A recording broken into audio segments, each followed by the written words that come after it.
Hindi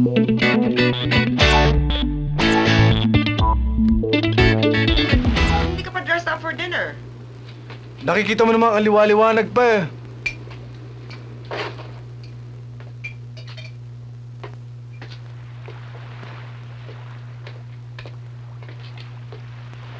Nasaan ang pera?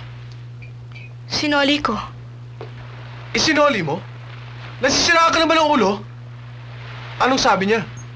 Dodoblehin daw niyang pera para umalis ako dito. Pero 100,000 piso yun. Ba't hindi mo pa tinanggap?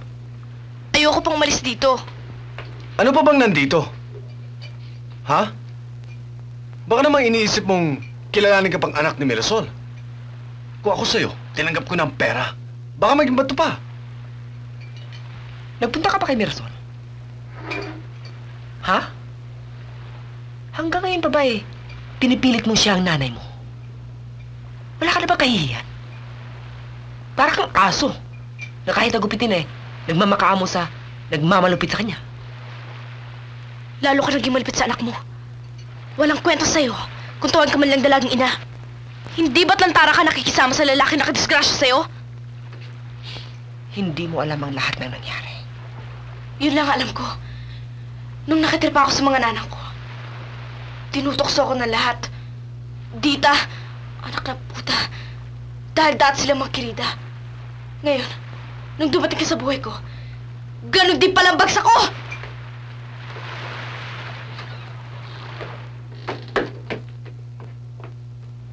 May iniisip ba ako? Oo nga. Buhat na dumating ang Mirasol na yan. Lagi ka nag-iisip. Pang, nag-away na naman ba kayo ng mama? Tatalo ang Pang. Palagi naman eh. Pang, bakit kayo nag-away? Wala, nagseselos ang mami mo. Mayor, may bisita po kayo. Ano, sa gantong oras? Napakawalang modo mga tao naman yan. Sabi mo kumakain. Pasensya na po kayo, Mayor. Importante lang. Kaya ako nangahas na pumarito. Mrs., kung ano man ang pakay ninyo, laging bukas ang opisina ko sa buong maghapon. Doon nyo na lang ako puntahan. Bakit, Lito? Ano kailangan sa'yo babaeng yan? Ina ako, Mayor. Ama rin kayo. Gagawin natin lahat ng mga magulang maski ano. Kapag nakasalalay ang kapakanan ng mga anak. Naintindihan mo ba ang gustong sabihin? Hindi ka pa tapos kumain, ah. Wala na akong gana eh. Hindi bale, sandali lang ito. Tapusin niyo yung pagkain niyo.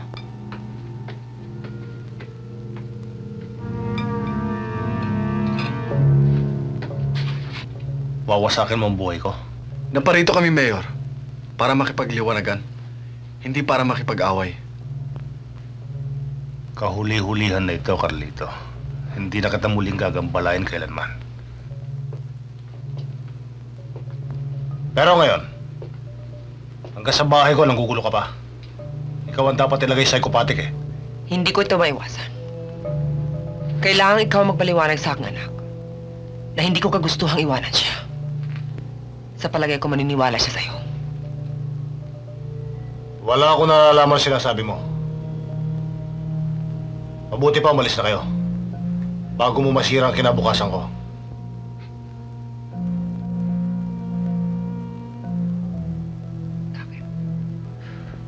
Ano kaya ang gagawin ng asawa mo kapag nalaman niyang may anak ka sa akin?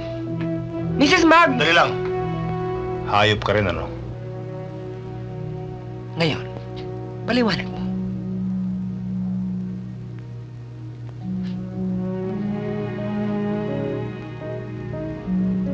Ewan ko kung mauunawaan mo. Pero hindi ko akalain ganito ang mangyayari. Ikwento mong lahat.